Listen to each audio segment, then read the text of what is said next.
শিলিগুড়ি সংলগ্ন বৈকুণ্ঠপুরে গড়ে উঠছে নগর বন ইকো ট্যুরিজমের নতুন দিগন্ত।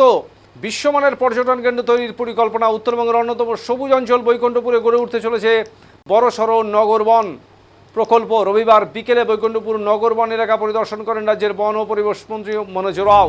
তার সঙ্গে উপস্থিত ছিলেন রাজ্যের পর্যটন মন্ত্রী শঙ্কর ঘোষ, জলপাইগুড়ির সাংসদ জয়ন্ত রায় ও বন দপ্তরের আধিকারিকরা। প্রকৃতি সংরক্ষণ, পরিবেশ সচেতনতা বৃদ্ধি এবং ইকো ট্যুরিজমের আরও এগিয়ে নিয়ে যাওয়াই এই প্রকল্পের মূল লক্ষ্য বলে জানানো হয়েছে। মন্ত্রীদের পরিদর্শনে জানানো হয়, বৈকুণ্ঠপুরে প্রায় 150 হেক্টর বনভূমিকে ঘিরে এই পরিকল্পনা নেওয়া হয়েছে। প্রথম পর্যায়ে 50 হেক্টর এলাকায় সরাসরি উন্নয়নের কাজ শুরু হবে। পরবর্তীতে বাকি এলাকায় বিভিন্ন উৎস থেকে অর্থায়নের মাধ্যমে পর্যায়ক্রমে উন্নয়ন করা হবে। তবে প্রকৃতির স্বাভাবিক পরিবেশ যাতে কোনোভাবেই ক্ষতিগ্রস্ত না হয় সেদিকে সর্বাধিক গুরুত্ব দেওয়া হবে। শুরুতে পুরো এলাকা ফেন্সিং করা হবে এবং এরপর পরিবেশ ও বন বিশেষজ্ঞদের মতামত নিয়ে প্রকল্প বাস্তবায়নে এগোবে। পর্যটন মন্ত্রী শঙ্কর ঘোষ জানান, বন দপ্তরের আধিকারিকদের অনুরোধেই এই বিষয়টি বনমন্ত্রী মনোজ রায়ের নজরে আনেন। এই অনুযায়ী বনমন্ত্রী নিজে বৈকুণ্ঠপুরে এসে পুরো এলাকা ঘুরে দেখেন। শঙ্কর ঘোষ বলেন, 150 হেক্টরের এই বিস্তীর্ণ এলাকায় একই সঙ্গে বন, নদী, গ্রাসল্যান্ডের বিরল সমন্বয় রয়েছে, যা দেশের অন্যত্র খুব কমই দেখা যায়। এই বৈচিত্র্যকে অক্ষুণ্ণ রেখেই নগর বন প্রকল্প গড়ে তোলা হবে এবং ভবিষ্যতে এটিকে ভারতবর্ষের অন্যতম আকর্ষণীয় ইকো ট্যুরিজম গন্তব্য হিসেবে গড়ে তোলা এই সরকারের লক্ষ্য।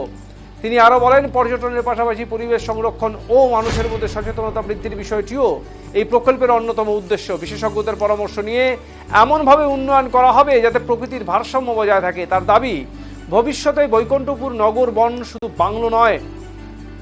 বৈকুণ্ঠপুর নগর বন শুধু বাংলার নয়, গোটা দেশের অন্যতম দর্শনীয় পর্যটন কেন্দ্র হয়ে উঠতে পারে এবং আন্তর্জাতিক পর্যায়ে এই এলাকার পরিচিতি বাড়বে। অন্যদিকে জলপাইগুড়ির সাংসদ জয়ন্ত রায় বলেন, বৈকুণ্ঠপুর শুধু প্রাকৃতিক সৌন্দর্যের জন্য নয়, ঐতিহাসিক গুরুত্বের কারণেও অত্যন্ত গুরুত্বপূর্ণ। স্বাধীনতা আন্দোলনের ইতিহাসে দেবী চৌধুরানী ও ভবানী পাঠকের মতো বিপ্লবীদের কর্মকাণ্ডের সঙ্গে এই অঞ্চলের যোগ রয়েছে। পাশাপাশি জঙ্গল, নদী এবং বিভিন্ন ভাষাভাষী ও আদিবাসী সম্প্রদায়ের সহাবস্থানে এই এলাকাকে আরও সমৃদ্ধ করেছে। তার মতে, বন ও পর্যটন দপ্তরের যৌথ উদ্যোগে নগর বন প্রকল্প বাস্তবায়িত হলে বৈকুণ্ঠপুরে বিশ্বমানের পর্যটন মানচিত্র বিশেষ স্থান করে নেবে এবং এটি দেশের অন্যতম বৃহৎ ইকো ট্যুরিজম কেন্দ্র হিসাবে আত্মপ্রকাশ করবে।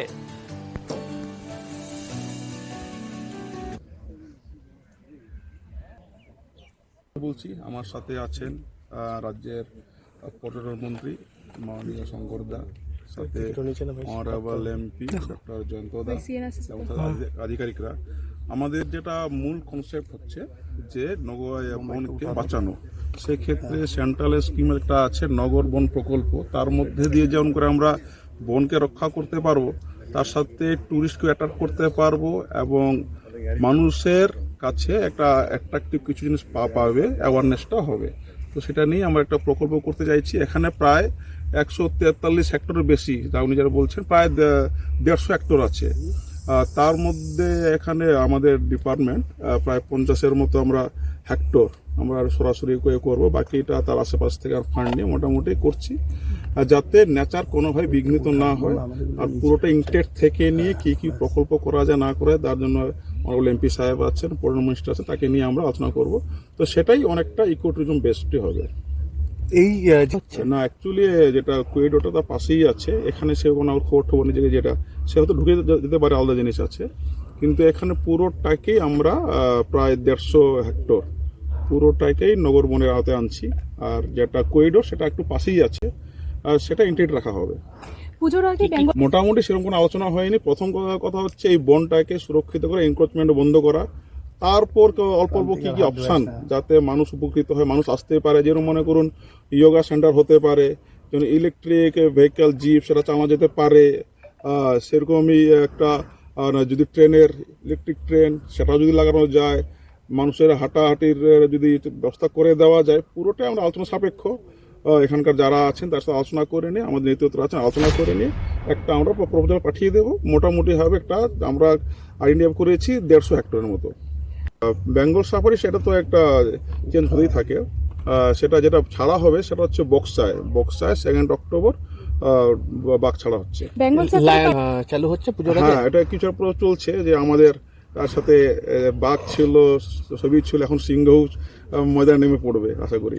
বেঙ্গল সাহেব বলে জানা গিয়েছিল, সেটা কি হলো এবং সেই তদন্ত কতদূর এগোবে? অলরেডি আমাদের একটা রিপোর্ট জমা পড়ে গেছে, কিছুদিন পরে আমরা সেটাকে মিডিয়ার সামনে আনছি। স্যার অতি বর্ষা আমরা গত 3-4 মাস ধরে বর্ষা নিয়ে পুরো প্ল্যান করেছিলাম। যে আমাদের নিজস্ব মনিটরিং টিম ছিল, কুইক রেসপন্স টিম ছিল, বিভিন্ন জায়গায় পেট্রোলিং করা হচ্ছিল। হয়তো তারই কারণে খুব বেশি পড়েনি, তবে প্রকৃতির বিপর্যয় যে কোনো সময় আসতে পারে। আমাদের দপ্তরের লোক একদমই কম, আমরা চেষ্টা করছি পুলিশ প্রশাসন থেকে কিছু কনস্টেবল আনার, হয়তো 2-4 মাসের মধ্যে কিছু কনস্টেবল আমরা পেয়ে যাব 400-500, আর সাথে আর কিছু ফোর্স বাড়ানোর চেষ্টা করব। তো একটু সমস্যা হচ্ছিল, আশা করি আগামী কয়েক মাসের পর এই সমস্যা থাকবে না। একদম আমাদের প্রধানমন্ত্রী আছেন, ধন্যবাদ দিই ওনাকে, সাথে আমাদের এমপি সাহেব আছেন, তাদের উদ্যোগ আমাকে ডেকে নিয়েছেন, আমরা এসেছি এবং খুব বড় একটা ভালো একটা প্রপোজাল ওনারা আমাদেরকে দেখিয়েছেন। একটা ভালো জিনিস আগামী দিনে উত্তরবঙ্গবাসী, ডুয়ার্সবাসী তথা শিলিগুড়িবাসী দেখতে পাবে। না, প্রথমটা হচ্ছে আমাদের প্রপোজালের মধ্যে কি আছে, যেটাই করি আমরা সেটা যেন ইকো ট্যুরিজমের মধ্যে হয়। যদি জিপ সাফারি হয় সেটা যেন ইলেকট্রিক হয়, যাতে কোনো পলিউশন না হয়। সেটা আলোচনা সাপেক্ষ, আমরা এখনো বসিনি, মোটামুটি একটা করে নিয়ে ডিপিআর জন্য রেডি করে দেবো। এই জঙ্গলে আসার জন্য মূলত সম্মানীয় সাংসদ মহাশয় আজকে তার উপস্থিতি, এবং মনোজ যেহেতু অবশ্যই তার মন্ত্রিত্ব রয়েছে, কিন্তু আমি খুব কাছের বন্ধু, ফলে স্বাভাবিকভাবেই আধিকারিকরা যখন এই সমস্ত credit goes to our official, যারা আমাকে এই বিষয়টি প্রথম দেখায় যে এরকম এখানে আমরা এটা করতে পারি। তো তারপর থেকে আমি বনমন্ত্রীকে বারবার করে অনুরোধ করি যে এখানে নিয়ে একটা সিদ্ধান্ত আমাদের নিতে হবে। আমি নিজে প্রকৃতি ভালোবাসি, গাছ, জন্তু, জানোয়ার সবই। এই যে এত বড় অংশ, আর আমাদের মানব সভ্যতার একটা দুর্ভাগ্য জিনিস হচ্ছে আমরা প্রকৃতিকে গ্রাস করে নিতে চাই। এনক্রোচমেন্ট যেন থামে না, ফলে সেই এনক্রোচমেন্ট থেকে যদি এই 150 হেক্টর জমিকে, উদ্যানকে রক্ষা করতে হয়, তাহলে সেটাকে সরকারের পরিধির মধ্যে নিয়ে আসাটা আমাদের মূল দায়িত্ব। সেই কাজটাই এটার প্রাথমিকভাবে শুরু হলো।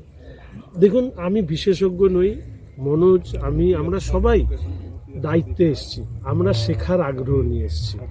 এটা শুধু উপলব্ধি করতে পেরেছি, এটা পর্যটন স্থল হবে, এটা প্রকৃতির জন্য আমাদের অত্যন্ত একটা সম্পদ হবে। ফলে একে রক্ষা করতে গিয়ে এই নগর বন কনসেপ্ট, কেন্দ্রীয় সরকারের প্রকল্প, সেটাকে মাথায় রেখে এটাকে ভাবা হয়েছে। এরপরে এর সাথে ধাপে যে এটা, এই যে আমরা প্রথমে ফেন্সিং ইত্যাদি করব, তারপরে আমরা কি করব, তার জন্য তো প্রথম যেটা আমরা করব যে এই বিষয় নিয়ে যারা বিশেষজ্ঞ মানুষ আছেন তাদের পরামর্শ নেব।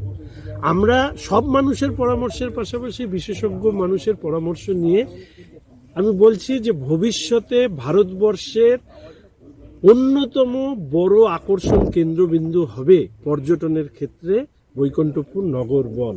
আমি এটা আজকে আপনাদেরকে লিখে দিচ্ছি। যেদিন আমরা বলেছিলাম, দপ্তরের দায়িত্ব নিয়েছিলাম, যে এমন কোনো পাথর থাকবে না যেটাকে আমরা ঘুরিয়ে দেখব না।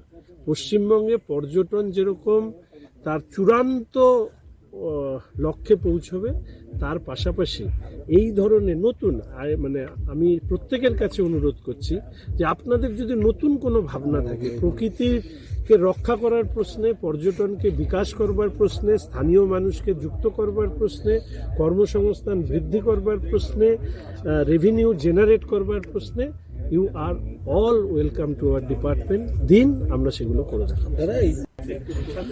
আমি তো উত্তরবঙ্গের ভূমিপুত্র, এই জায়গার ভূমিপুত্র। আমাদের এখানকার যে বৈকুণ্ঠপুর যেটাকে বলা হয়, এখন অধুনা এখনকার জলপাইগুড়ি, এই বৈকুণ্ঠপুরের একটা পুরনো ইতিহাস আছে। সেই পুরনো ইতিহাসটা কি, এখান থেকে ভারতবর্ষের প্রথম স্বাধীনতা সংগ্রামের যে সংগ্রামটা শুরু হয়েছিল ভারতবর্ষের স্বাধীনতাতে, সেই স্বাধীনতা সংগ্রাম কিন্তু এই এলাকাগুলো থেকেই শুরু হয়েছিল। ভবানী পাঠক, দ্রৌপদেব রায়কর এবং দেবী চৌধুরীর নেতৃত্বে, এটা ইতিহাস জানে, আমাদের আনন্দমঠে আছে। এবং আমরা বন্দে মাতরম যে ধ্বনিটা আমরা এখন দিই, সেই বন্দে মাতরম ধ্বনিও এখানে ধ্বনিত হয়েছিল। সেই তারও বন্দে মাতরম যখন ফর্মালি যখন উনি আনন্দ মঠের বইয়ে যখন লিখেছিলেন, অবশ্য তার 5 বছর আগেই, মানে 1875 সালেই উনি বন্দে মাতরমের কথা বলেছেন। সেই যে বন্দে মাতরম, সেই বন্দে মাতরম ধ্বনি এখান থেকে শুরু হয়েছিল। তাদের নেতৃত্বে, যাদের কথা বললাম, রাজা দর্পদেব রায়কর, দেবী চৌধুরানী এবং ভবানী পাঠকের নেতৃত্বে। সুতরাং যদি ঐতিহাসিক দিক থেকে দেখি, এটার গুরুত্ব অপরিসীম। পাশাপাশি এখনকার ডেভেলপ যে ট্যুরিজমের ক্ষেত্রে যদি আমরা দেখি, তাহলে এখানে অনেক রকম অপরচুনিটি আছে। তো জঙ্গলে ঘেরা, 2 নম্বর এখানে নদী আছে, খুব সুন্দর সুন্দর নদী আছে। 3 নম্বর এখানকার বিভিন্ন ধরনের মানুষ আছে। অর্থাৎ এখানে যে আমরা যে মানুষগুলো কথা বলি, আমাদের বিভিন্ন রকম ট্রাইবস আছে। এই আমাদের ডুয়ার্সে 15 মানে ডিফারেন্ট ক্লাসের 15 শ্রেণীর এখানে ট্রাইবস আছে, যাদের ভাষা, যাদের সংস্কৃতি, যাদের খাওয়া দাওয়া সব আলাদা। তো এতদিন পর যখন সারা পৃথিবী যখন এগিয়ে যাচ্ছে, মডার্নাইজড হয়ে যাচ্ছে, তখনও তারা নিজেদের সংস্কৃতি, তাদের ভাষা এগুলো বেঁচে আছে। সুতরাং এই জায়গাটা একটা ইউনিক একটা জায়গা। যেই জায়গাটা সমস্ত পৃথিবীর মধ্যে কয়টা জায়গায় পাওয়া যাবে জানা। টোটো তো পাশেই এখানেই আছে, আলিপুরদুয়ার ডিস্ট্রিক্ট, যেটা আগে জলপাইগুড়ি ডিস্ট্রিক্টের মধ্যেই ছিল। সেই টোটো উপজাতিও এখানকার one of the smallest tribes of world. তো সেদিক থেকে যদি বিচার করি, সেটাও সুন্দর। পাশাপাশি এখানে যে সমস্ত রিলিজিয়াস প্লেসেস আছে, যেমন ধরুন জটিলেশ্বর মন্দির। আপনারা বোধহয় অনেকেই জানেন, জটিলেশ্বর যে মন্দির, সেই মন্দিরটা গুপ্ত যুগের তৈরি, আমরা অথচ অনেকেই জানি না। আমাদের জল্পেশ মন্দির, যেটাতে এখন খুব সবাই জানেন, সেটাও প্রায় 1200 বছর আগে 7th সেঞ্চুরিতে তৈরি হয়েছিল। তাহলে এইখানে যে, এবং সেটা তৈরি করেছিল রাজা জল্পেশ। পরবর্তীতে কোচবিহারের মহারাজা প্রাণনারায়ণ সেটাকে আবার রিজুভিনেট বা রিনোভেশন, মানে কি বলবো, রিনোভেশন করে সেটাকে আজকের যে মন্দির, সেই মন্দিরের সাথে নিয়ে গেছে। এখানে